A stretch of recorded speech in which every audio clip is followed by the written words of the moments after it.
Activate.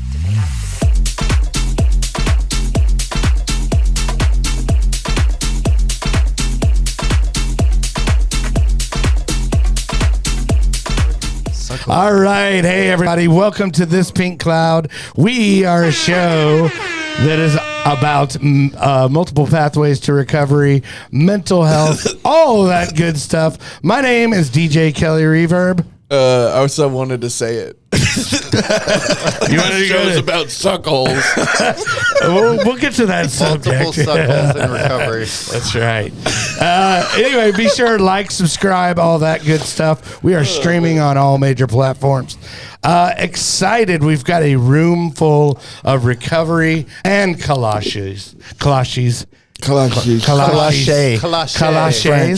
French. Yeah, it's actually Czech. It's pronounced. Yeah, but no, when you say Yeah. kolache. Anyway, sitting in with me as always, everybody give it up for Chade Lamons. Jade Leemans. Nice. How are you? Chaede. There we go. Chade. I'm good. Chade. Dude. No, it's Chade. I like Chade. No, it's Chade. Next week will be Yeah, Chade. no, it's Chade. Next week will be Yeah, it's Chade. Chade, though. Anyway, and then Yeah, I get that, sitting but it's in. Chade. Okay, good. So sitting in with me, always love having this guy on the show. He is full of recovery and full of Suckholes. he is our local suckhole expert. Everybody give it up for Tony D. What's up? How are you, brother? I am awesome. A high glad to be five. Yeah, dude, we're glad to have you on. Your episode was very eventful, I remember. I don't remember the title of it. Do you? I don't. You don't? I just kind of roll You do? with it, you know? Okay. Bro, I didn't know you were chill like that. What? Hey, brother. What was his episode name? Do you remember? What, dude? I don't fucking name any of these episodes. Well, yeah, but I you sit don't here, even I look. film, I do this stuff, and then you handle all that. You and your dementia need to figure that shit out. Hopefully, but anyway, that patch fixes but that. Tony D has a fantastic backstory, so look that up. You'll see his picture on there. It's okay. That's right. It's kind of mid. That's right. It's minus the But mustache. anyway, so Yeah. the guest today, I am excited to have Tony D's good friend, and y'all work together, right? Mm-hmm. Nice. Everybody give it up for Ryan McCarter. How are you, brother? Oh, I don't know. I'm all right. Monday. This is so I can't believe y'all do this on a fucking Monday. All right. Well, I mean, I don't know why we do. I think it was actually, I do know why we do, because it was Chad's schedule at one point, and then we just started rolling with Mondays. Well, my favorite thing is driving to Dallas on staff meetings and then Yeah. doing admissions the whole way. And it's like I'm trying to get in the right headspace for this. Right. But by the time I get here, I just hate everyone.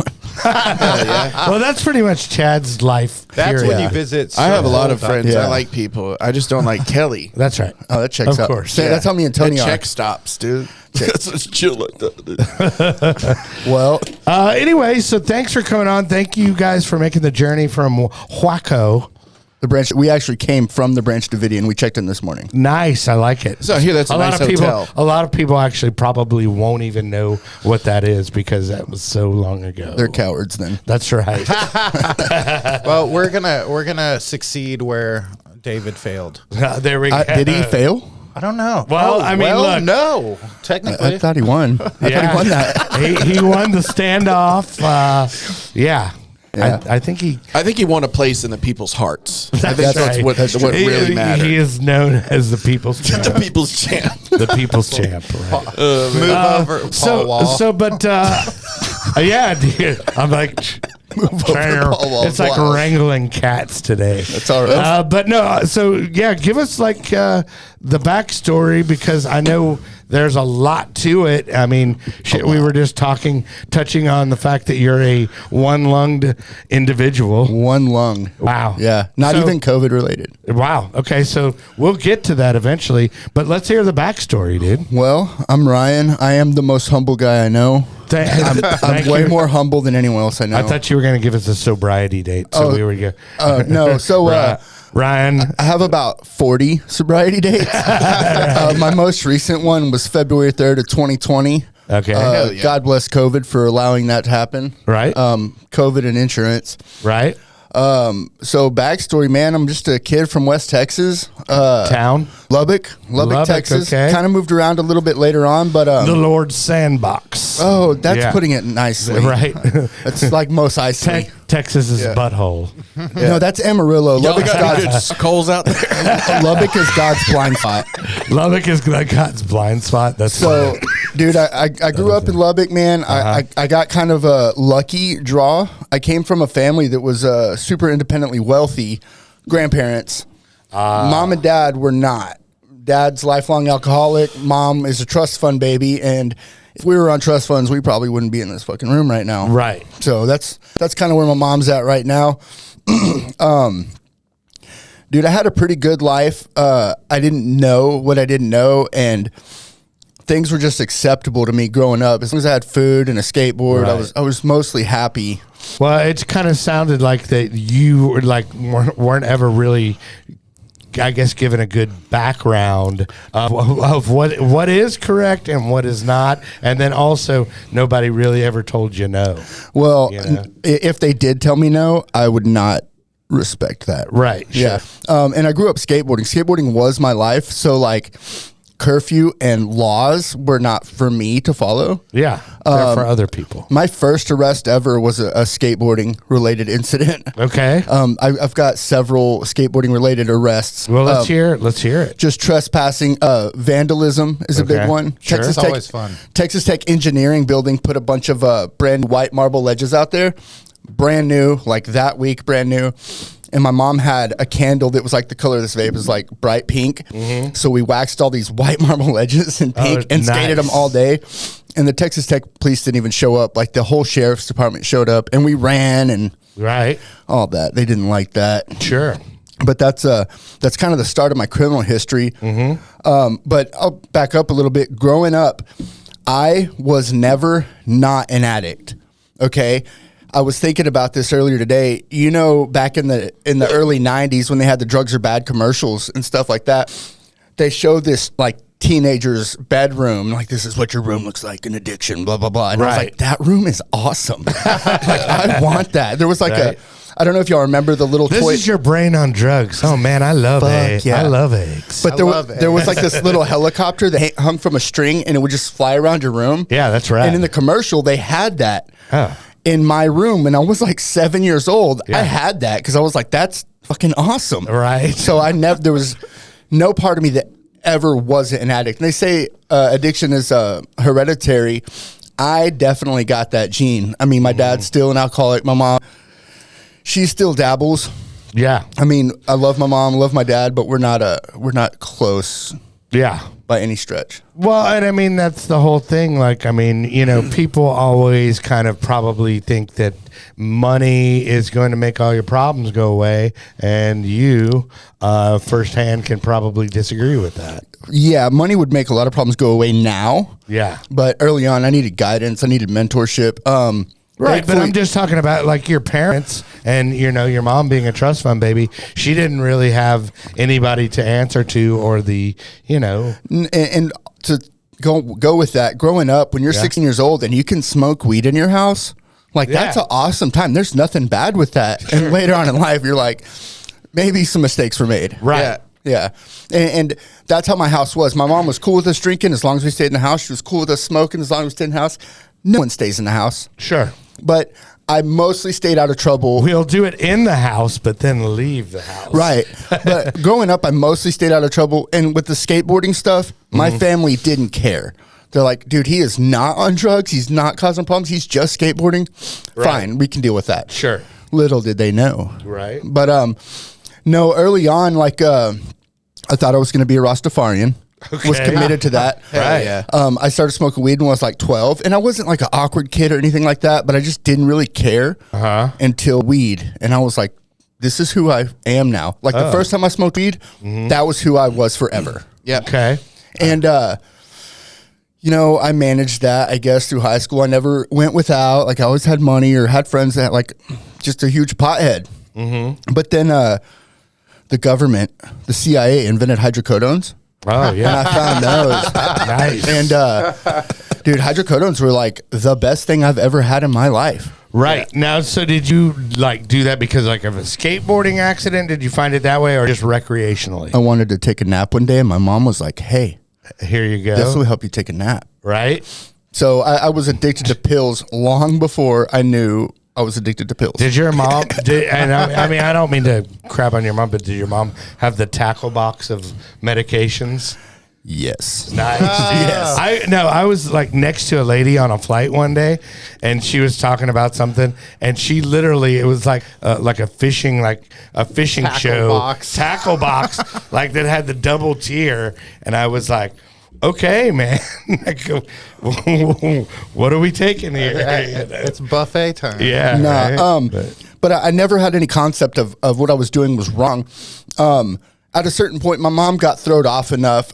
She dropped me off at school one day and like made me get out in the middle of the road. And the principal and some other families saw that and they're like, hey, this isn't right. Yeah.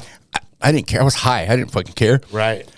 But later on that day, they called me down to the principal's office and they're like, dude, we need to talk. We're like about to get CPS involved. We called your grandparents and all that.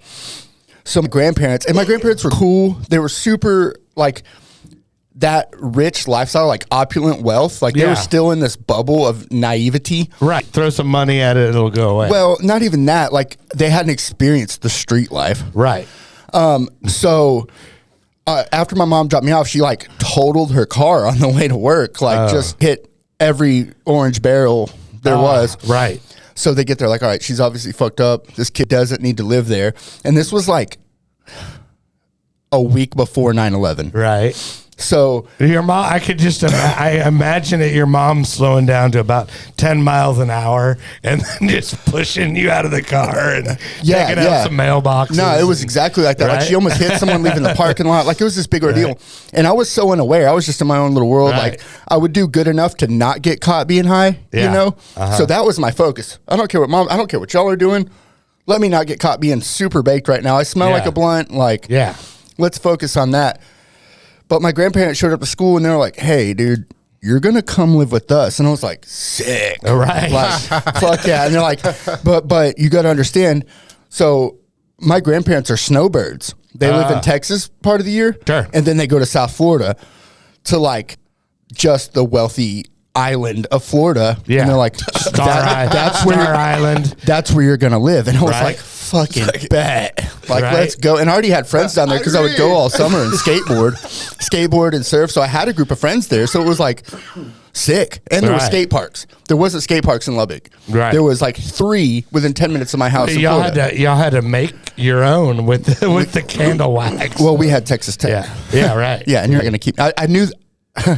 I was so good at skateboarding at Texas Tech. I knew the cops' shifts. I knew when they were changing shifts. Nice. But they said, hey, you're coming to Florida with us. And my little addicted 15-year-old manipulative mind was like, oh, yeah, here we go. Yeah. I read. And, I get there and I'm this spoiled ass snotty kid now with like, I would go to school with $400 in my pocket. Like no 15-year-old needs to do that. Yeah. That's crazy. And I had a car that very quickly got wrecked in a parking spot. Me and my grandma were in a store. Someone wrecked it. And it totaled it. So they're like, well, we're not taking you to school. You got to take grandma's car to school. Grandma drove a Jaguar. Yeah. So I was like, and back then in Texas, Lil Flip was the huge thing. Yeah. Right. So here's this little white kid from Marco Island, Florida, pulling up to high school in a S-type Jag, listening to Lil Flip. Dude, I thought I was the shit. Yeah. Hell yeah, dude. Oh, yeah. But I can do that. where I lived, there was no authorities. Like, now there's a police station there, but there's like 5 cops maybe.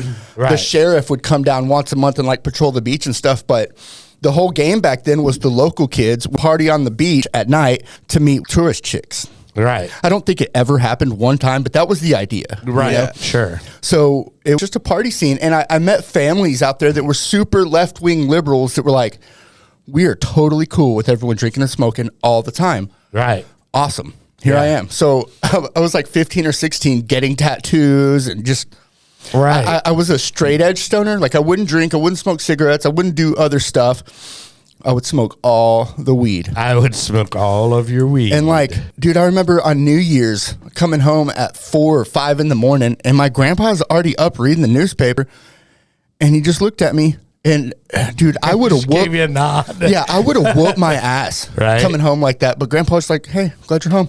It's Yeah. like, bro, I am wrecked right now. Like, are you Right. serious? So I lived with them for a couple of years, kind of going back and forth, just living their little spoiled brat life. But my mom seemingly got her shit together. And like, man, I want to finish high school with my friends in Texas. I want to move home. Like, let's move back in with mom. So I did the crazy thing is I smuggled a bunch of good weed back from Florida on the airplane. And my buddy picked me up at the airport. And I get home to mom. And me and my buddy are like, how are we going to get away with this, dude? And I said, watch this. I said, hey, mom, I smoke weed now. And my mom was like, okay, cool. As long as you keep it in the house. And then I was 16, maybe 17 at that point. Right. And dude, it was on. It was on like Donkey Kong. Right. So like that next year was just like finishing school and partying as much as possible, like maintain jobs and like. So then I guess that put your mom, like you going to live with your grandparents, put your mom in the clear with the CPS? No, the CPS never got involved. Okay. Because my grandparents, they didn't adopt me legally. Right. They fucking kidnapped me. Right. Turned me into a super manipulative drug addict. Right.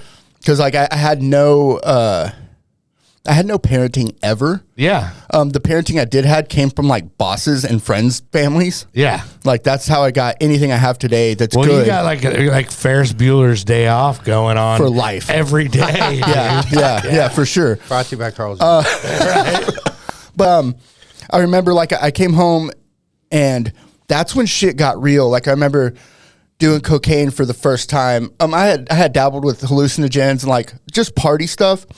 But coming back to Lubbock, it was like, this is who I am now. This is the coolest version and best version of me is to be fucked up all the time. Right. And I never liked drinking. I was always into fighting and stuff like that. And drinking made it way worse. So I never drank. I didn't have to drink. Hydrocodones exist. I'll be good. I'll be fine at this party. I'll actually be better than everyone at this party. So for that last year, it was like pills and alcohol, or not alcohol, pills and weed. And at this point, me and mom are sharing now. Oh, okay. So we're just getting fucking wrecked. And there was a family of gypsies in Lubbock that sold Valium by the ounce. I and like it already. Okay. There's like 420 Valiums in an ounce. Okay. You could buy weight of pills, which is awesome. Right. But so I had this girlfriend. I mean, we're in high school. Okay, so was the gypsy family actually getting together and making it? No, they were legit. Okay, like they were fucking Valiums, dude. Oh, okay. Yeah, I don't know how they're gypsies, dude. Yeah, it just happens. Yeah, but my girlfriend at the time, she was such a problem at home. Her dad was just like, dude, as long as you're going to school, I don't care what you do. So she was living with me. I taught this girl how to drive. Like, she got her license with me. Right. And she lived with me. But we were just fucked up every day. And I had gotten this whole bunch of Valiums, and I gave my mom a pill bottle full. Okay. And she fell asleep with it in her hand and open, so she spilled them everywhere.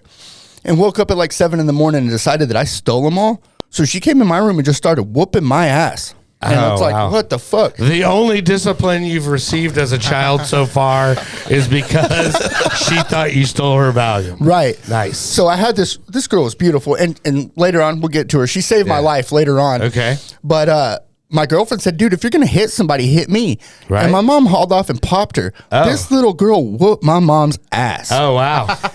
And we leave. We're like, cops are probably coming. So we leave and we go stay at like a friend's couch for a couple days. Well, now was your mom kind of like out of it, like probably like... No, she wanted her fucking Valiums. Yeah. She was an animal. Right? No, she's not out of it. Well, no, I just didn't know, like, you know, if she was an easy target, you know? Well, I mean, they both were inebriated. Yeah. So, but this little girl whooped her ass. Wow. Like, I had to stop it. It was that bad. And later on, I found out another one of her friends was there too. So there was another girl that watched the whole thing. And I didn't know for a decade later what actually happened. This is secondhand information. But so when I finally went home to like get some clothes, the house was fucking empty. Like my stuff was there, couch was there, basic shit was there, but mom was gone. Mom was disappeared. So I called my grandparents. I'm like, yo, what the fuck? And they're like, yeah, mom, she moved to Corpus. Okay. Like Corpus Christi. And I'm Sweet. like, they're like, yeah. And I said, well, what do I do? And they're like, well, just keep doing what you're doing. We'll pay all your bills. Boom, dude. Yeah. Party house. So, well, it was already the party house. Yeah. So now it's like this is where I really became now a drug it's addict. Ryan's party house. So I could get high 5 different times throughout a day on 5 different substances. You want to bring some meth over, you want to bring some heroin over, you want to bring some mushrooms over, every day. Nice. And that was when I was like 17, turned 18. I stayed in that house until I was 21 when some kind of tragic shit happened. Like we got robbed at gunpoint. And I was like, this isn't good. Yeah. I need to go to college. I need to do some stuff. Right. So I attempted college for the first time at Texas Tech. Well, hold on. You can't just brush over the robbed at gunpoint. How did that? I mean, like, what happened? Did you look at him? You're like, bro, this is not chill. No, someone else had these other people that would come just to do drugs and buy drugs from other people. I never sold drugs in my life. Right. Never did anything like that. Yeah, you probably just gave them away. But it was always in my house. Yeah. So these people had come from Midland, Odessa to get some drugs. Someone else went and got them, came back. Midland, Odessa, they've got to be on meth. Oh, yeah. For sure. But whatever they got wasn't good drugs, and they were mad about it. Yeah. So it really wasn't me getting robbed, but it was me, like... It was the house where it went down. But so in the process, like, my house got destroyed. Like, they ripped the ceiling fans out. Like, Right. And one of my buddies and his girlfriend was living there, so everyone was, like, kind of shook up. And I said, fuck this, man. Right. I don't want to do this anymore. So I got enrolled in college for the first time. And at this point, like, hydrocodones were getting too expensive, but Oxycontin 80s were a thing now. Right. Yeah. So those are Shout out Sackler family. Yeah. I seen a dude with OC 80 tattooed on his calves. Yeah. I was like, that guy's probably my friend. Like, I love that guy. That guy's probably my friend. But so it just progressed worse and worse and worse. And like, I had a couple of manageable addiction years. Every addiction is manageable if there's money behind it. Oh, yeah. Like, as long as you don't die, right, like, you're fine. Like, as long as you don't die and run out, like, your addiction's great. Sure. So I did that for a few years and didn't do college. I was enrolled. Right. I didn't do it. Right. I didn't do anything. Sure, of course. I worked at Abercrombie and Fitch, though. That was awesome. Hell yeah. My whole job was to stand there and say, hey, how's it going? That was it all day. And I was just like nodding out. It was awesome. It was a great time. Is that a mannequin over there that's asleep? Well, like, we were encouraged to talk to every girl that walked in the store. Well, yeah. Awesome. Great job. Best job I ever had. Well, yeah. And I mean, for sure. Yeah, definitely the great job to get some tail, right? Oh, yes. Yeah. Yes. Besides having the party house. Well, and also, by the way, I'm not just a drug addict. Right. I'm an addict to all substances, foreign and domestic. Right. Oh, so you're taking like sex addict as well. Yeah, like sex addict, gambling. Yeah. Could potentially be an issue. Shopping. Like, if I had a clinical diagnosis, it'd be like ADHD with obsessive compulsive disorder. Mm-hmm. And people misconstrue what OCD is. Like, I'm going to wash my hands a bunch of times.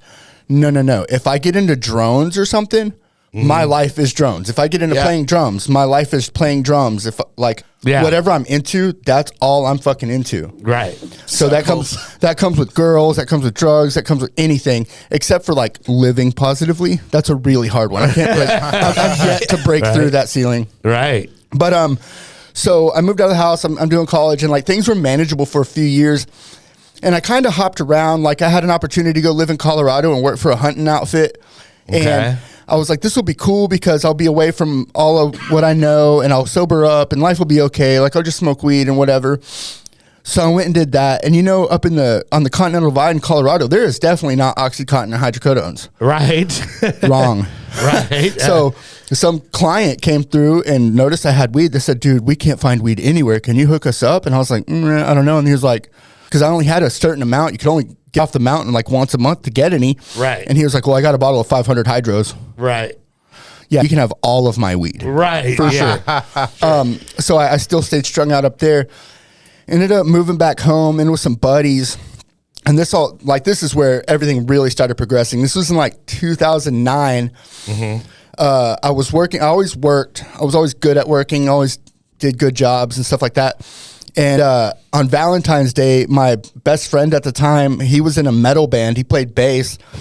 And they had a show what's the name of the band? Kill Suit Junkie. Okay. Most of them are dead. It's not a thing anymore. Okay. What's it called? Suckhole. Yes. Suckhole Junkie. Right. But he had a show on Valentine's Day, and he came home as I was leaving to go to work the next day, February 15th. And so we say, what's up? And I go to work all day.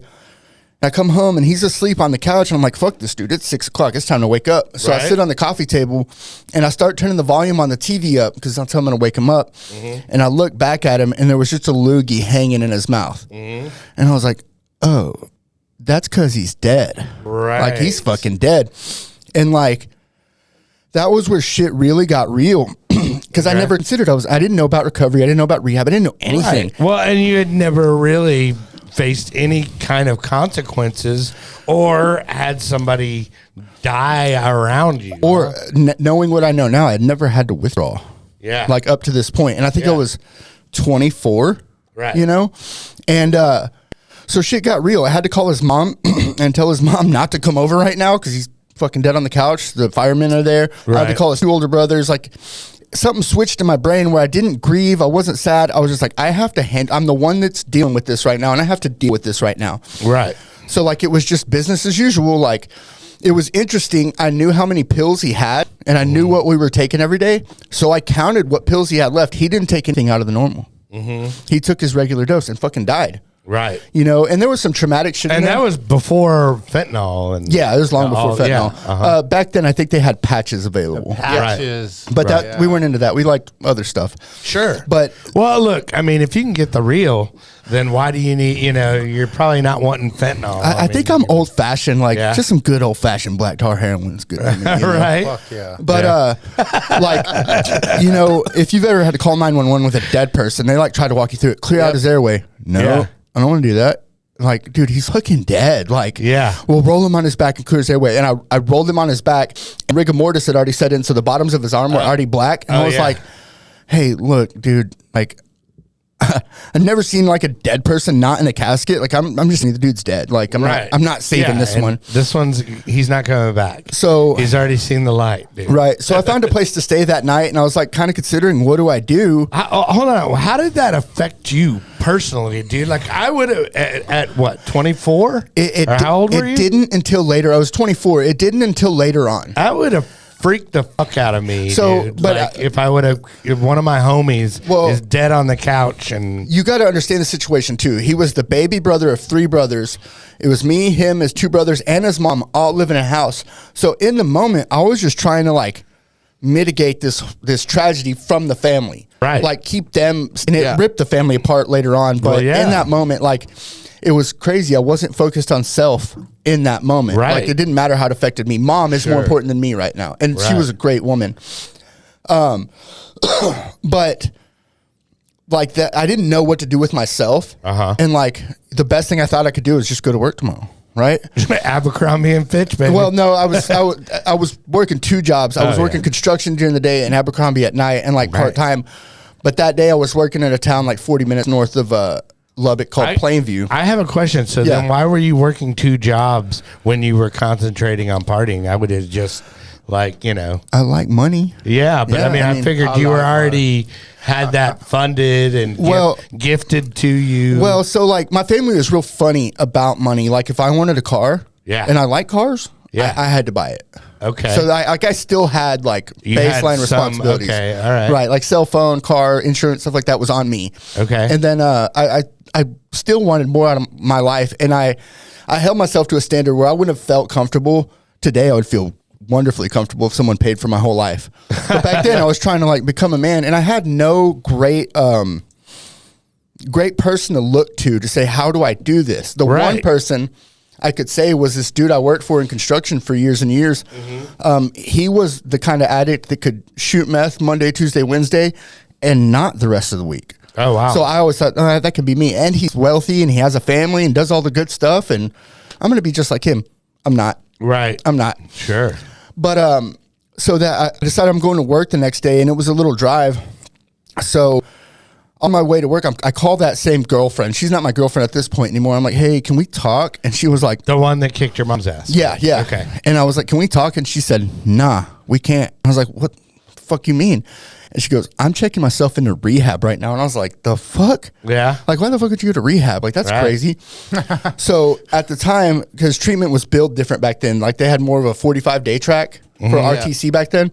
So that's what she did. So like over that next 6 weeks, I just spiraled. I was getting from a nurse, you know, the morphine Serapits that you break the top off and jab them in your leg. Chad? Yeah. Yep. I was getting those. I had boxes of those. We had a friend that worked, not a friend. We had an acquaintance that worked at UPS, and she knew what bottles the boxes of hydrocodones came in, and you'd get 2 500-count bottles. Yeah. So I was just like buying this shit up. And Nice. so she like goes to rehab or whatever, and I'm just living. I had gotten a new apartment because I couldn't live in the house when my buddy died. Like, Yeah, I mean that would definitely, you know, yeah, be a strange and thing. it's hard to grieve stuff when you're just fucked up. Yeah. And Well, I mean, the whole thing of using substances so you don't have to feel your real feelings, and you know, at some whatever. point in this, I had a buddy call and was like, "Dude, we don't have to do heroin no more. We don't have to do pills no more. Like, we don't have to do it anymore." And I was like, "Okay, what do you mean?" He's like, "I found this stuff. It's legal and it's $11 a day. Hell yeah. Like, let's just do that." And I was like, "Yeah, great." And like, I convinced my family that I need these psych meds, and they got to pay for them every day. It's $11. It was methadone. Oh, Yeah. okay. So I did the methadone thing, and like at this point, like life started to fall apart, like pretty substantially. Like work wasn't really happening. I always had like the good weed plug, and this is back before like weed was so mainstream. Yeah. Like people were still selling bricks of dirt weed. I had the plug on like good weed, so I would get my methadone at 5:30 in the morning, go home and sleep till 3 or 4, and I would take my good weed to the east side and trade it for crack. Stay up all night smoking crack because I know I'm going to go to sleep in the morning when I get this methadone. And I did that for a while. And the girl, I'm not going to say her name because I don't want to put her out on blast. Okay. But she was in and out of my life, like checking on me. I mean, we were very close. Mm-hmm. And I remember this went on for months and months, dude. And I'm strung out, and I'm starting to like understand the effects of withdrawal and all that. And I remember waking up at some point, day, morning, night, I don't know. But I wake up on my couch, and she's sitting in my chair just bawling her eyes out. Mm-hmm. She had come into my apartment and gone through everything and found everything. And she was like, "You're going to fucking die." And I was like, "Oh, good to see you," you know? All right. And then You were like, "Huh? Is that right?" yeah. What do you know about that? Yeah. And then, so whatever. I go back to sleep, and I wake up sometime later. Could have been hours, could have been days. I don't know. Right. And she's sitting in my apartment like bitch face, like, Yeah. I'm like, "What the fuck? You're Yeah. back." "Oh, hey, Mom. Hey, Dad. Hey, grandparents." She had brought my whole family over. And they're like, "You're going to rehab." And I was like, "Sick." Right. Let's go. And they sent me to this detox place. And like, I'm still like, I have all my Abercrombie shit on. I'm looking good still for a drug addict. And I had a bottle of pills and a pipe full of weed in my pockets. Yeah. And I go into this detox, and the hottest chick I'd ever seen in my life was going to do my intakes. I'm like, Right. yeah, fuck Dude, yeah. check my jail wallet a couple of times. So I go to sit down. And I'm going to start talking to this girl. Right. And I sit down in a chair. There was never a chair there, so I just busted my ass on the floor. And all my drugs, invisible chair. all my drugs just went everywhere. And I was like, fuck, I'm caught. This is not cool. So they detoxed me off of all that shit cold turkey. Oh, wow. And I didn't even know that there was other options. Yeah. They fucked me up. And so I started being the entitled spoiled brat again. Yeah. I'm like, I'm down to go to rehab. I'm in detox right now, but I want to go to like fucking Yeah. Malibu. let's go to, I want to go to the mountains. I want to go to the beach. Like, Equine therapy. well, I didn't know what the fuck that Yeah, was. So, right. and they're like, yeah, sure. Okay. And they get me into the place that girl went, which is basically in a field in the middle of Lubbock. Like, it's nice. out in a fucking field. And if y'all have ever been to Lubbock, it's flat for 100 miles in all directions. It's just like, it's all red dirt. So this place it's a facility, and you can look in all directions and not see a tree or a building, and it's just horizon. it would just 360 be degrees. funny is like if they had like paintball snipers just like outside, outside the perimeter where you just got pounded with paintballs. No, they'd let you if leave. tried And to- like, they didn't give a fuck. Right. But I kind of got some get right in there. And this is where recovery kind of started. Okay. It didn't really take at the time because at the time it was like really, look how cool, look how many sponsees I got. I'm Mr. Cool Guy, blah, blah, Right. blah. And I never had like anyone really sit me down. You know, I stayed California sober for a little bit. I went back to college. I moved back to Colorado. Like, I did all these things. Like, I made some moves in life. And this was like from 2010 to about 2013. Relatively okay. California sober. I'm not taking pills at this point. Right. Pills are not in the picture. Okay. Are we just talking weed? And it doesn't sound like alcohol was really even your jam at all. I think I've been drunk like a dozen times in my whole life. Yeah. Yeah. Because why? I mean, like, Oxycontin exists. I need alcohol. Yeah, sure. Yeah. I mean, I get it. But I'm like living a normal life, and I started getting lonely. And I started talking to this girl on Facebook, of all places. And like, we grew up 2 blocks from each other, and it's like a match made in heaven. All right. So I moved back to Lubbock in like 2012, and we immediately get pregnant. Nice. Immediately. And then we get married, and I thought I had been miserable before. Yeah. Turns out marriage is, for me, was much worse. Right. And like, I had stayed California sober for this time. You know, I would smoke weed here and there. I would drink a martini or something at dinner, but I was mostly okay. Right. Miserable because no one ever taught me the spiritual toolkit through the 12 steps or whatever. I had nothing to fall back on. Mm-hmm. I had friends I could bitch at. And that happened. And that's really how I got introduced to meth. Is I was telling my buddy how much I hated my fucking life, and he was like, "Well, you want some of this?" And I was like, I think I might try some of that. All right. Yeah. You don't want none of this, You'll see the Lord. So like, it'll turn all your Bad feelings into good feelings. That's exactly what is Dewey Cox to the T. But I in the next year, I started down a path that was, I had no real criminal record. Skateboarding is not a crime, right? Sure. That's what Santa Cruz says. Yeah. So like, I had no criminal record up to this point. At this point, my marriage is failing. I hate my life. I was successful financially to a degree. You know, we had houses, we had all the stuff. Right. But I was fucking miserable. And meth came along. Yeah. And took it all from me. I started getting arrested. Yeah. And I started getting arrested in a place where I was not ready to get sober. So pretty quickly, you know, you're out on bond, and you're on another bond, and you're on ankle monitor, you're on another bond. So I'll go to rehab again. Mm-hmm. So I was doing this thing where I'd like get arrested, go to rehab, get arrested, go to rehab, get arrested, go to sober living, like blah, blah, blah, blah, blah. Like in real quick succession. I think I went to one place like 6 or 7 times in the span of 12 months. Right. Like it was awful. Right. Would you go and like want to detox and then just bail? Or was it just like you would actually go do 30 days and then be back? So I did it a couple different ways, but it was never to get better. It was to get the legal shit away. Yeah. Get the marriage salvaged. The marriage was unsalvageable. If I would have known that then, I would have been so much better today. But I'm in love. We have kids. I got to make this work. Right. It's not true. Yeah. Wallabies. It just sucked, man. And it ended up, I got locked up enough times. They locked me up in TDC. And they called me to the administration office one day and they're like, "Hey man, I'm a process server. Here's your divorce papers." And I said, "So do I hire a lawyer?" And he's like, No. You are divorced. Right. So fuck. Sign. So yeah. So I get out of prison, or I was going to get out of prison with nowhere to go, nothing. And I don't know if you know how that works. I had nothing. I didn't terminate my rights as a father, but I effectively didn't have any. Right. I had nothing getting out. So I started actually going to stages of recovery. And that's the place where y'all that's the place where I currently work. Let's pause it there real quick because we're going to do our commercial. Yeah, here's how the commercials work when they're awkwardly thrown to you. Yeah, exactly. Yeah. Great. So we have your mama has a book out called 2 Calls, and here it is. Phone call as a parent that your son has been hit by a car and is being life flighted. 2 hours before we got the call, Chad had called me to tell me it was the best day of his life. And then I get another call, and a stranger had found him, and they were care flighting him to a trauma unit, and that he would start praying for our family that we needed to hurry. You know, when you wake up on the operating table, now cut off both your legs, and then I wake up and then one's gone, the other one's in an external rod system.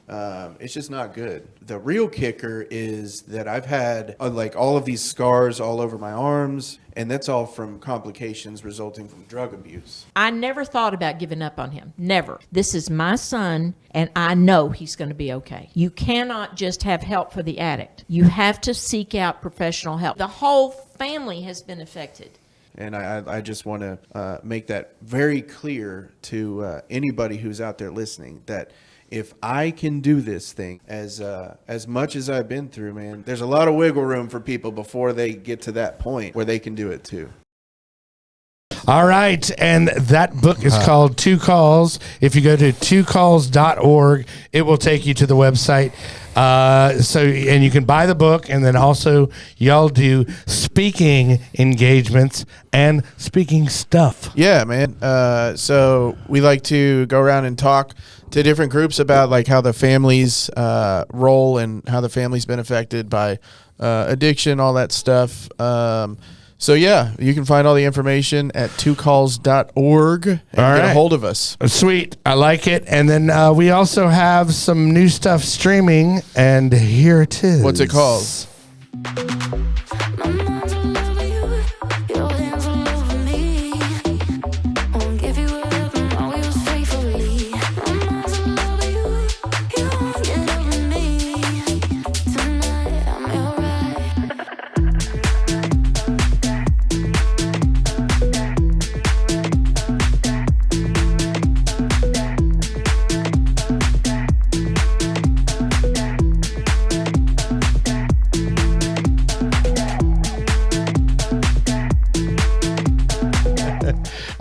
So we have that streaming all major platforms. If you go on Spotify, we will that if you go to I'm confused. Tony D's walking around like it's a goddamn buffet. Grab me one, man. Thanks, man. Hey, can you pour me some coffee too?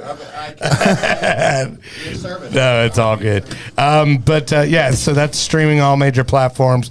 Be sure and if you want to, you can subscribe to our playlist, Kelly Reverb. This is Kelly Reverb. This is Kelly Reverb. I mean, There we check go. stop, fool. I know y'all are all confusing me. And then also be sure and subscribe to the podcast. But anyway, so I'm back. yeah, back to. Sorry for the awkward interruption, It was but real awkward. yeah. Nah, so I'll get back where I was leaving off. For a year, I was in and out of jail, in and out of rehab, over and over and over and over again. And like, I'll jump way ahead. I just got off of probation finally. Right. Well, we're good. I mean, we got, Well, because I'm gonna jump ahead and then jump back. Okay. But I just got off probation, and when I had the little hearing to do that, the prosecutor brought up my arrest. It took an hour and a half. Oh, to read your spreadsheet? Yeah. Nice. Yeah, there was like 100 arrests. Right? So- was it like a phone book of like... Yeah, dude. And I was so bad in Lubbock, I couldn't go across the street without getting arrested. Right. My dad was getting raided by the SWAT team. As a client at Stages of Recovery, we got raided by the SWAT team. Like, Oh, just because you were there? because of me, they Nice. came for me. It was they came in a tank. That's pretty cool. and I didn't They do had it. it left over from the old... I think the technical term is MRAP. Okay. That's what they called it. I don't know. It's a fucking tank. okay. It's a tank. You Yeah. see it coming down the street. That's a tank. Yeah. Did it have a turret with a gun? It had a spotlight on it. Okay. On a turret. Yeah. And they spot, dude. Yeah. And the SWAT team doesn't ride in it; they ride on it. Yeah. And Oh, they hell yeah. they utilize AR-15s and zip ties. There we go. And I was Like, innocent on that case. on that case. But dude, I was just in and out, in and out, in and out. Mm-hmm. Kept going to jail. Kept going to like little stupid terms in prison, and now I'm divorced. I'm crashing out. I'm just mad at the world, and like I've processed it now a little bit. Like, you know, some of us use drugs to deal with our trauma, but at a certain point, it just enhances it and makes it worse. So the only thing I could do that would keep me in the moment is run from the cops. Like Okay. running from the cops kept my mind off how shitty my life was. Right. I'm talking like I ran from the fucking cops. Yeah. Like I was stealing cars. I was being just a dope fiend, Yeah. dude. And Like Grand Theft Auto style? yes, Yeah. just like that. I mean, I was a turd. I had at this point, I had all the connections in Lubbock. I could sell stolen cars for dope, and like, Right. I was just out of there. And, you know, I did my last little bid. I got out in June of 2019. And all my charges I ever did time for were like less than a gram. But I'd be on less than a gram with an ankle monitor on all the probation in the world. And I wouldn't stop showing up to probation because I didn't want to fail a drug test. I would catch more charges Right. and bond out immediately before the blue warrant hit. So like by the time I went to court, they were like, dude, what the fuck?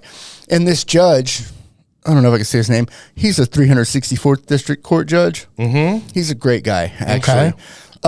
He kind of had to deal with me. He was like, dude, if you keep getting help Yeah. and you're spending your money and it's your time, I'll let you make it. So you can say his name. I mean, it's fine. Billy Eichmann. Okay. Billy Yeah. Eichmann is a great man. Oh, Okay. he did that song "White Wedding." Mate, no. Okay. That was, No, but he's that was super- a dad joke. He's super fair. not that was He's a a chat great joke. guy. And it got to a point where I was like, now I have a son and a daughter. And, you know, they're crying for me. Like I always say this. Yeah. So how old are you in? At that point? At that point, I was like 30, Well, how old are you now? 39. Okay. So, So I remember one night I was sitting at home. and then how old are your kids? Right now they're 10 and 7. Okay. So they were still little, but I remember talking to my ex-wife, and I wanted to talk to my son, and she put him on the phone, and he didn't have a voice, and it was like, why can't I hear his voice? And she got back on the phone, and she said, Ryan, he screams for you every night to put him in bed, and his voice is gone because of it. And I was like, fuck, man. Right. So I kind of told the judge, like, basically to go fuck himself. Okay. And Good it idea. was like, I can't, like, you and I both know that this path we're on isn't going to work. And I want to go home now. What is the fastest path to get me home? And he was like, dude, are you sure? And I was like, yeah, dude, this fucking sucks. right. So he had me sign for time, like right there on the spot. And so I go, and like, I kind of had some clarity this time. I'm like more or less stayed out of the way and in my own lane and read a lot of books. Well, but you also had it seems like more of a motivation, and you never really had a motivation to get clean.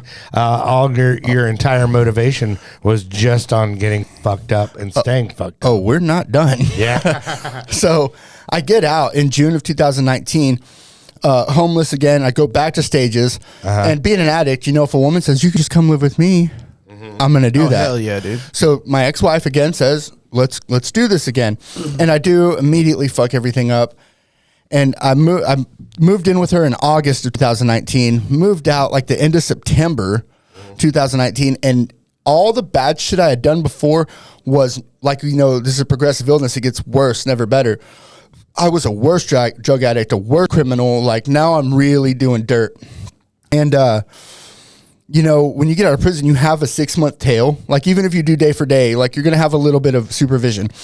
So I finished all that. They never drug tested me, so I got lucky. But I got off on like December 12th, 2019. December 22nd, I'm at a car wash, and I'm cleaning out a car that I bought off of Facebook Marketplace. I bought a 2017 car for $1,600. Really, I gave them some dope and some guns. Yeah. And I'm cleaning this car out. I've got a stack of stolen credit cards, a whole bunch of dope, a whole bunch of weed, an AR-15. Just, bro, it's like a cop's wet dream. And I hear, get on the ground. And I turn around. I'm like, fuck you, dude. Like, I'm cleaning out my car. Like, what are you doing? And I go to take off, and the fucking task force, choo-choo-choo-choo. Right. And it's like, fuck. And the first cop comes up to me. I like stuff him. I'm out of there. I wasn't going nowhere. So I got charged with my third 4-200 charge, unauthorized use of a motor vehicle, fraudulent use of identifying documents, felony resisting arrest, and felon in possession of a firearm, which sucks. If y'all didn't know it, that's not good. Right. And when they finally dropped the indictment, that's 5 felonies. When they dropped the indictment, there was 6. They threw a habitual offender charge on there. Yeah. Okay. So Enhanced now everything. Yeah. So now I'm fucked. Like a habitual offender charge, they start offering like 15, 20. So I was in jail for one night, and the girl I was staying with at this point bonded me out the next day. But while I was in jail, I start thinking like, dude, I'm actually fucked now. Like they're not going to come at me easy. And so maybe I go to rehab. I can make it. And I was like, I've done this a dozen times. They're not trying to hear it. And I said, well, maybe if I go and I change, maybe something will happen. And kind of speed it up. That's what I did. I went to rehab and I changed. I actually went to rehab and did nothing because I've been to so many rehabs. Like it's all the fucking same. I don't care about your therapy. I'm not here for that.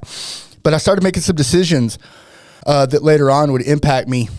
And like, I don't know if y'all have any listeners that have been in that self-pity, just want to die place, but No, not at all. I was definitely that guy. I was praying like, God, you know, if I just had a fucking aneurysm tonight, that'd be great. Right. That'd be tight. But so, man, mind you, this is in February. I was in the Texas Hill Country, and it was like freezing rain out. And everyone's doing what they're supposed to. I'm chain smoking cigarettes at the Butt Hut.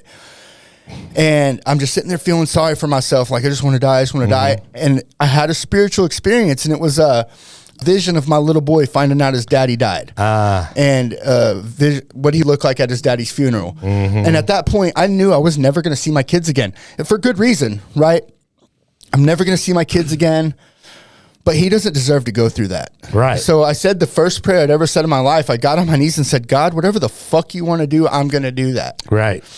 And then COVID hit. COVID saved my life. Okay. Like, for sure. I get out of rehab and I went to Austin, but COVID hit and Austin shut down. So I moved back to Kerrville. Shout out. And I fell out in this house of dudes that were about it. Okay. And they were dickheads. They were super accountable, and you weren't going to lie to them. You weren't going to pull no bullshit. And I got this really great sponsor early on, and I kind of told them the same story I just told y'all, you know, but I was still in the poor me. And he looked me dead in the eyes and he goes, dude, shut the fuck up. He said, everything that comes out of your mouth is bullshit. I watch people's walk, not their talk. And I was so taken aback. I was like offended, like, oh. So I worked the 12 steps like this, like, I'll show this motherfucker who he's talking to. I've been sober ever since. Hell yeah, dude.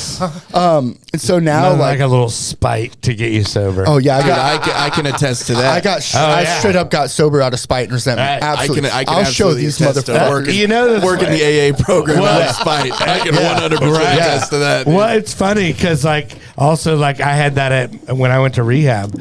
She was like, "Oh, you know, only 2% of people make it," and then I was like, "Okay, well, go fuck yourself." Yeah, you know, because they say that, I think, to get you to where you're like, "Oh yeah, I'll show that motherfucker." I don't know, dude. But I got yeah, you got a lot of spite, dude. I saw it, dude. I got sober out of this mindset. I'll show you, motherfuckers. Right, like watch this.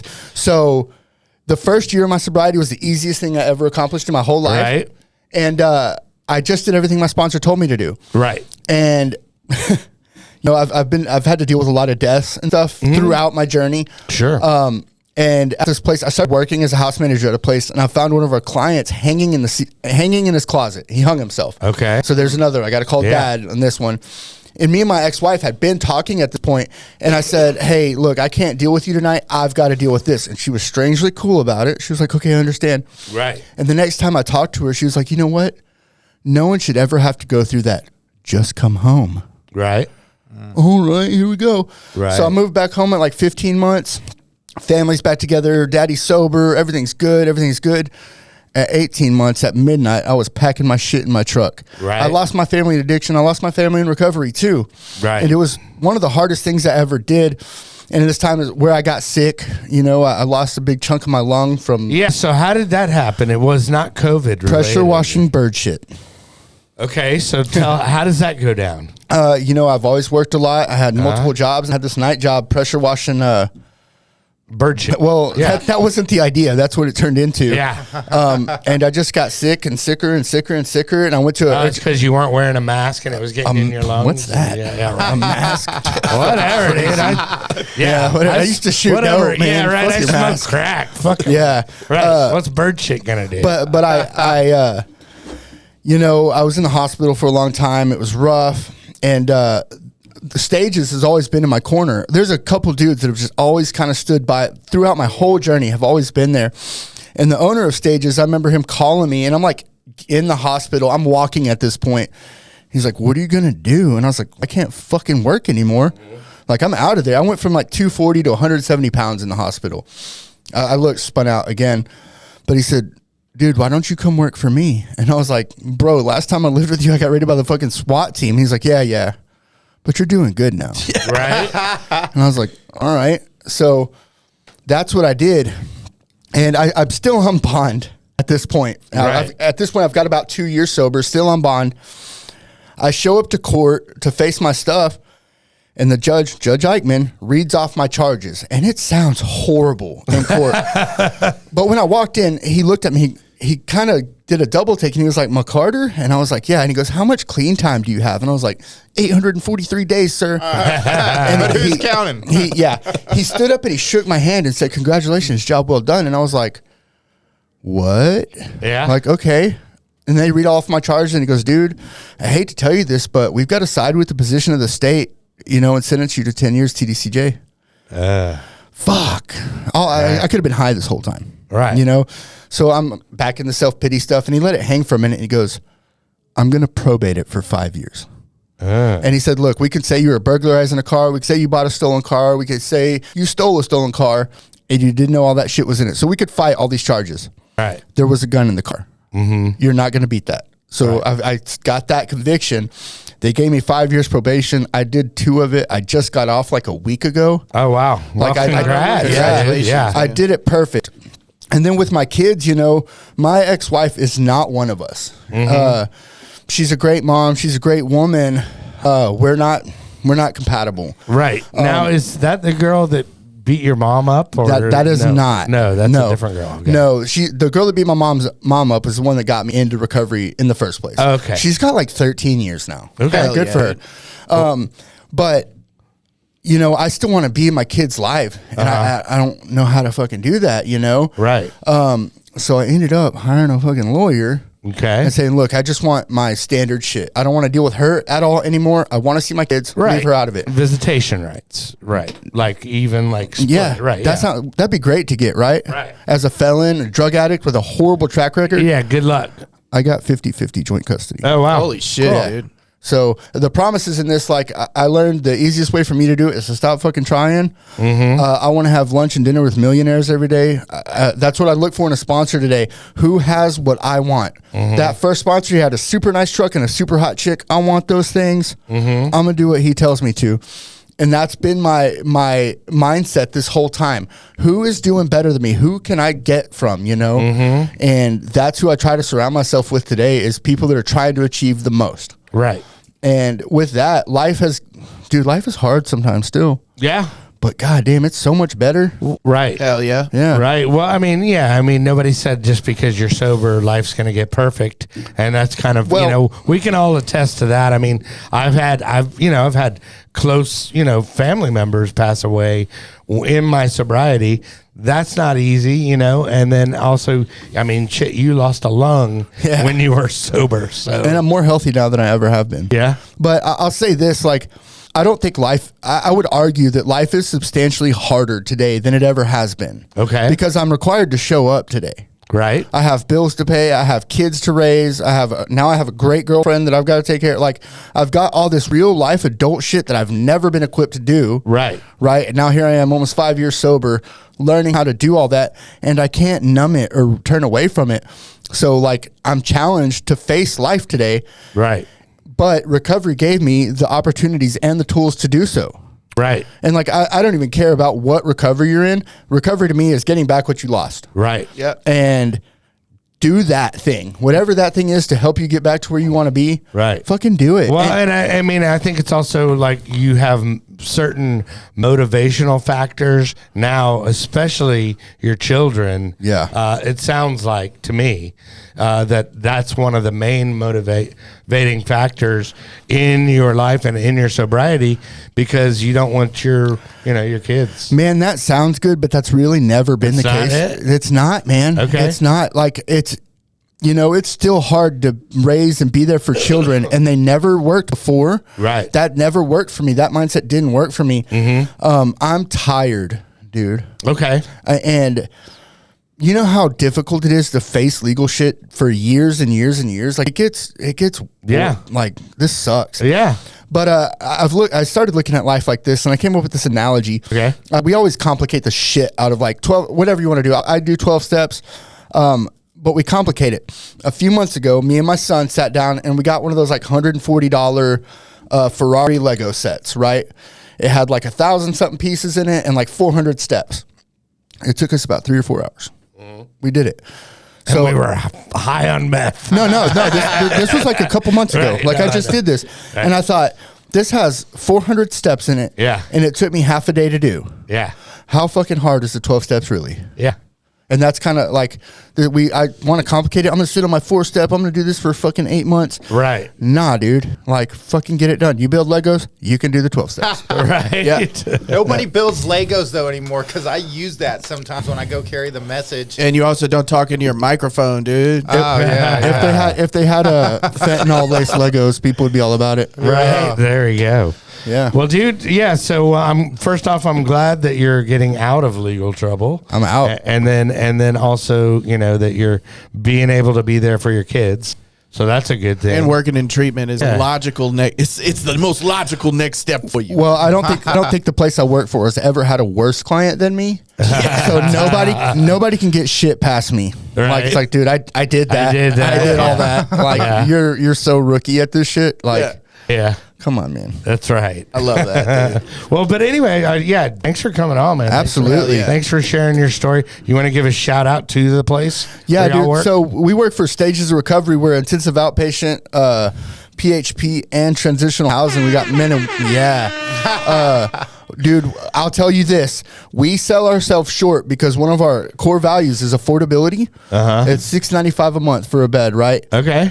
And it's the nicest sober living you've ever been to. Straight up. All right. Yeah, we bought out apartment complexes. So you only we got 3 guys per 2-bedroom apartment. That's all it'll ever be. There's not bunk beds. There's queen size beds. Like, Right. it is legit. Right. So, and we're different because I don't have a license. Okay. So I can tell you that you're being stupid. Yeah, dude. Yeah. And it works. Nice. Our success rate has gone up. Yeah, I think Right. we boast like a 80 or 85% long-term success rate, which is unheard of. It's wild. Okay. Hell yeah, dude. Yeah, our Well, yeah. unsuccess And is fucking unsuccessful. if people want to get a hold of y'all or go to the place, what is Stagesofrecoverycenters.net. Okay. There we go.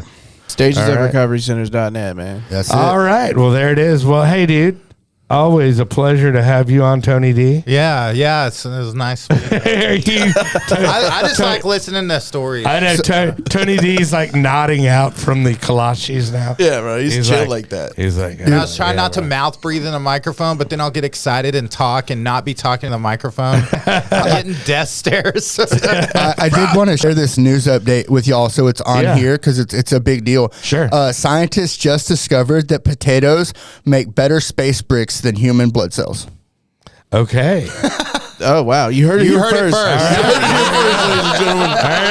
Well, there you have it. Potatoes make better space bricks than human blood cells. Brought to you by Just saw that. It's incredible.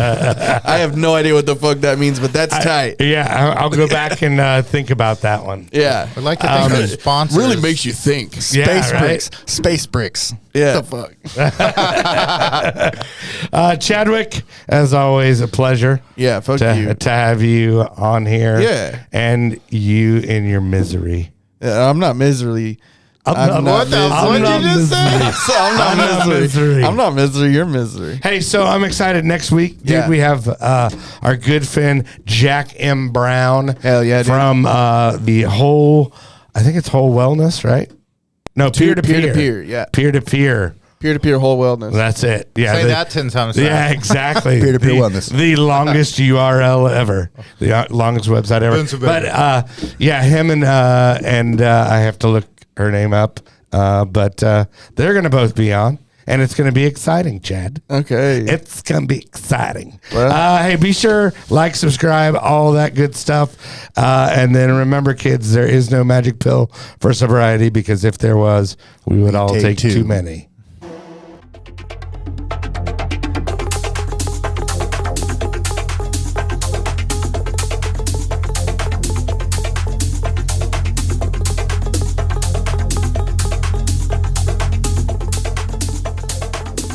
Activate.